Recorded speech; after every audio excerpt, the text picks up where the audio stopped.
Buenos días a todos. Hoy nos sumergiremos en un viaje fascinante que conecta el pasado biológico con nuestra realidad psicológica más íntima. La presentación de hoy se titula Teoría sintética de la evolución y conducta, una perspectiva biopsicológica. A lo largo de los próximos 15 minutos, romperemos la dicotomía tradicional entre lo biológico y lo aprendido, analizando cómo los procesos evolutivos, desde la herencia molecular hasta las migraciones prehistóricas, han moldeado de manera definitiva nuestro encéfalo, nuestro sistema nervioso y, en última instancia, nuestra conducta actual. Bienvenidos. Para comprender el presente, debemos volver a los cimientos. A mediados del siglo XIX, Charles Darwin y Alfred Russel Wallace propusieron un principio revolucionario que hoy en día constituye el fundamento absoluto de la biología evolutiva moderna, la teoría de la evolución por selección natural. Este principio establece que, dentro de cualquier población, existen variaciones heredables. Aquellos organismos que portan variaciones favorables poseen una ventaja matemática y adaptativa que les otorga una mayor probabilidad de sobrevivir y, crucialmente, de reproducirse. Con el paso de las generaciones, estas variaciones no se pierden, sino que se acumulan de manera gradual. Esta acumulación da lugar, en primer término, a la adaptación precisa de las especies a su ambiente y, a largo plazo, a la especiación, es decir, a la formación de especies completamente nuevas. A pesar de la brillantez de Darwin, su teoría tenía un vacío crítico. No lograba explicar de forma exacta cómo se transmitían esas variaciones de padres a hijos.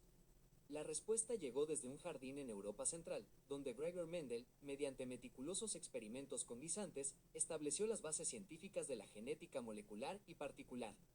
Mendel nos legó leyes fundamentales. Por un lado, la ley de segregación, que nos indica que cada individuo posee exactamente dos alelos por gen, los cuales se separan de manera limpia durante la formación de los gametos. Por otro lado, la ley de distribución independiente, que determina que los alelos de distintos genes se heredan de forma autónoma unos de otros. Estas leyes fueron la pieza del rompecabezas que Darwin necesitaba, ya que explicaban de manera matemática cómo la variación genética se transmite y se preserva intacta entre generaciones. ¿Cómo se unieron estas dos grandes vertientes? El puente se construyó a través de la genética de poblaciones, dando nacimiento a lo que conocemos como la síntesis moderna o teoría sintética. Esta estructura conceptual nos permite pasar de lo macro a lo micro, entendiendo cómo los rasgos discretos, descritos por Mendel, se integran perfectamente en procesos poblacionales continuos. Cuando hablamos del impacto en la teoría sintética, nos referimos a la frecuencia alélica. Las leyes mendelianas explican la persistencia y transmisión de los rasgos conductuales individuales. La genética de poblaciones cuantifica estadísticamente el cambio evolutivo mediante la variación del fondo genético de toda la población. Al final, la síntesis moderna unifica la selección natural con la herencia molecular para explicar algo crucial para nosotros, la evolución estructural y funcional del sistema nervioso. A este paradigma unificado se le sumó una pieza revolucionaria en 1968, la teoría neutralista del biólogo Motoo Kimura. Kimura propuso un matiz extraordinario. La mayoría de los cambios a nivel molecular en la evolución no están guiados por el filtro estricto de la selección natural, sino por la deriva genética aleatoria. Según Kimura, existen mutaciones neutras, modificaciones genéticas que no confieren absolutamente ninguna ventaja ni desventaja adaptativa para el organismo que las porta. Por tanto, su fijación o su total eliminación del fondo genético no dependen de la aptitud, sino puramente del azar, un fenómeno que se magnifica de manera dramática en poblaciones pequeñas. Como vemos en el gráfico de la población original y el efecto fundador, el azar determina la nueva configuración alélica. Es crucial entender que la teoría neutralista no contradice a Darwin. La complementa al explicar la vastísima variación molecular observada, mientras que la selección natural sigue operando firmemente a nivel del fenotipo observable. A modo de síntesis de esta primera mitad, los pilares robustos de la teoría sintética se pueden resumir en postulados clave. Primero, la evolución es un proceso gradual y continuo que opera a nivel de poblaciones, no de individuos. Segundo, las mutaciones aleatorias constituyen la fuente primaria e indispensable de la variación genética. Tercero, la selección natural actúa sobre dicha variación favoreciendo los alelos adaptativos, mientras que la deriva genética explica los cambios evolutivos aleatorios en poblaciones reducidas sin presión selectiva alguna. Asimismo, el flujo génico homogeniza las poblaciones y el aislamiento reproductivo se erige como el mecanismo central para la formación de nuevas especies o especiación. En resumen, este paradigma unifica con éxito la paleontología, la sistemática, la genética de poblaciones y la biología evolutiva.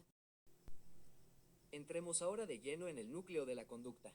El comportamiento animal no es un evento espontáneo, está finamente moldeado por presiones selectivas a lo largo de millones de años.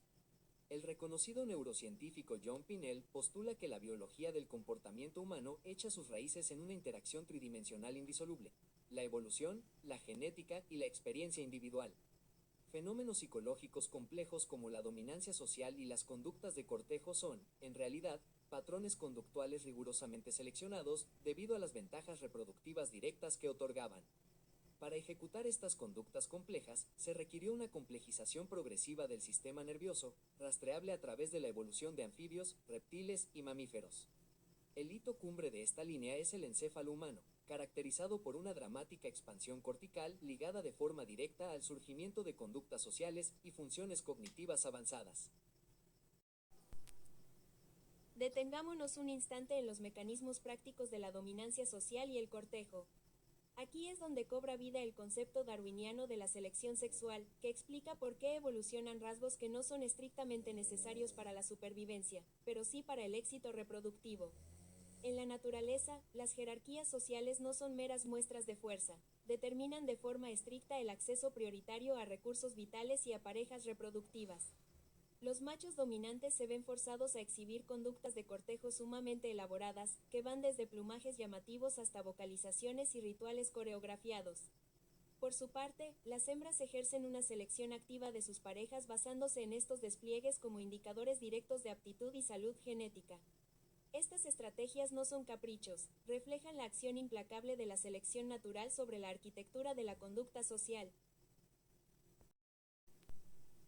Para entender la estructura de nuestro cerebro actual, debemos analizar la transición del agua a la tierra, uno de los hitos más drásticos y desafiantes en la historia de los vertebrados.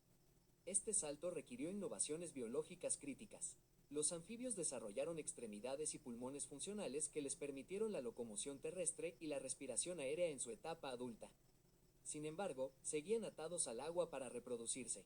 El verdadero hito de independencia total llegó con los reptiles y la aparición del huevo amniota. Esta auténtica cápsula de vida evitaba la desecación del embrión y permitió la colonización de climas áridos y variables, obligando al desarrollo de adaptaciones conductuales avanzadas de forrajeo y termorregulación.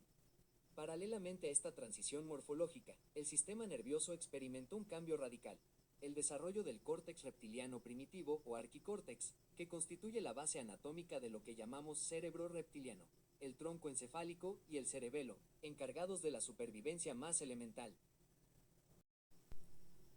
Con la consolidación de los mamíferos, la complejidad biopsicológica se disparó. Contrario a los mitos populares, la evidencia científica reciente demuestra que la diversificación fundamental de los mamíferos ya estaba en marcha antes de la extinción de los dinosaurios en el límite KPG. Los mamíferos ya venían perfeccionando ventajas adaptativas cruciales como la endotermia, la lactancia y el cuidado parental extendido. Al quedar vacíos los nichos ecológicos, se expandieron masivamente en el Paleógeno, aumentando su tamaño corporal y la complejidad de su encéfalo. Desde la perspectiva de las neurociencias, aquí encontramos el famoso modelo del cerebro triuno de Paul MacLean. En la base, mantenemos el cerebro reptiliano que rige la decisión y la supervivencia biológica. Sobre este, los mamíferos primitivos desarrollaron el sistema límbico, el epicentro del sentimiento, encargado de la regulación emocional, la memoria y el apego. Y finalmente, la joya de la evolución de los mamíferos, la aparición y expansión de la neocorteza, la estructura responsable del pensamiento complejo y el procesamiento de información avanzado. Esta superposición de capas evolutivas otorgó una plasticidad neural sin precedentes y una conducta infinitamente más flexible y apta para el aprendizaje social. Al centrarnos específicamente en el linaje humano, observamos que la evolución de nuestro encéfalo no se limitó simplemente a un incremento genérico en el volumen del cráneo. El pilar de nuestra complejidad conductual radica en un fenómeno neuroanatómico denominado corticalización. La corticalización es el crecimiento desproporcionado y masivo de la corteza cerebral por encima de cualquier otra estructura interna. mientras que el tronco encefálico sigue regulando de forma automática las funciones vitales básicas y el sistema límbico gestiona nuestra vida emocional, la neocorteza alcanzó su cúspide evolutiva en el Homo sapiens. Es esta corteza hiperdesarrollada la que hace emerger de forma única el lenguaje estructurado, el razonamiento abstracto, la planificación a largo plazo y la conducta ejecutiva compleja, reflejando una perfecta acumulación filogenética de capas sucesivas. Como conclusiones de este primer apartado de nuestra exposición diremos que la teoría sintética de la evolución representa un paradigma integrador que unifica la selección natural darwiniana, la genética mendeliana y el neutralismo, proporcionando un marco explicativo robusto para comprender la diversidad biológica y los mecanismos del cambio evolutivo. Pedroche, 2011. La psicología evolucionista demuestra que la conducta, el encéfalo y el sistema nervioso humano son productos de presiones selectivas acumuladas desde los anfibios hasta los mamíferos. Comprender la evolución es esencial para explicar la dominancia social, el cortejo y las bases biológicas del comportamiento humano. Pinel, 2007, Downs, 2024. Ahora hablaremos sobre la genética y conducta.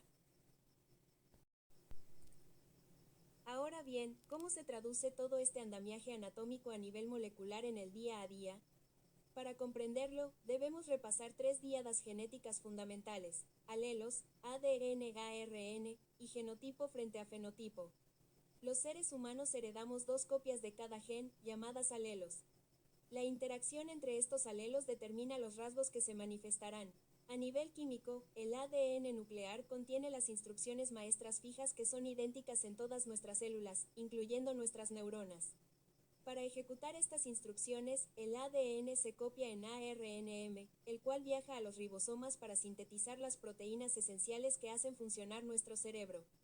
De este modo, el genotipo representa nuestra dotación genética específica e invariable, mientras que el fenotipo es la manifestación física y conductual observable de esos genes cuando interactúan directamente con las variables del entorno. El ejemplo clínico por excelencia que demuestra la interacción entre genotipo, fenotipo y entorno es la fenilcetonuria, o PKU. Este trastorno metabólico hereditario es causado por una mutación genética específica que provoca la ausencia de la enzima encargada de metabolizar el aminoácido fenilalanina. Si un niño que nace con este genotipo consume una dieta normal, la fenilalanina se acumula a niveles tóxicos, provocando daños severos e irreversibles en el desarrollo cerebral y una profunda discapacidad intelectual en el fenotipo. Sin embargo, si se realiza una intervención ambiental estricta, introduciendo una dieta libre de fenilalanina desde el nacimiento, el daño cerebral se mitiga por completo. La PKU es la prueba científica irrefutable de que el destino conductual y neurológico no está determinado exclusivamente por los genes, sino por cómo el entorno modula la expresión de ese genotipo. Psicobiología, psicología evolutiva. La psicología evolutiva busca comprender cómo la evolución influye en el comportamiento humano.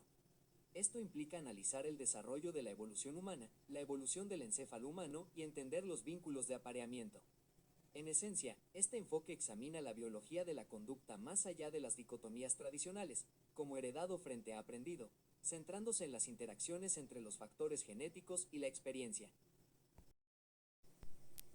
La psicología evolutiva adopta este enfoque integrador para desentrañar la odisea de nuestra propia especie a través de cuatro grandes hitos adaptativos.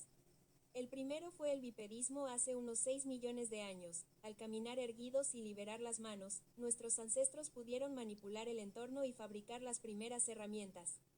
Esto impulsó el segundo hito, la encefalización.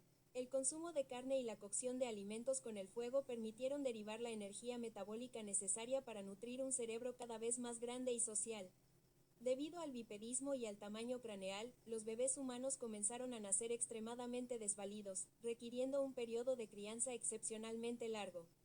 Para solucionar este reto crítico, la selección natural favoreció el tercer hito, los vínculos de apareamiento a largo plazo, mediados por neuroquímicos como la oxitocina, forzando la cooperación parental y sentando las bases de la ultrasocialización humana.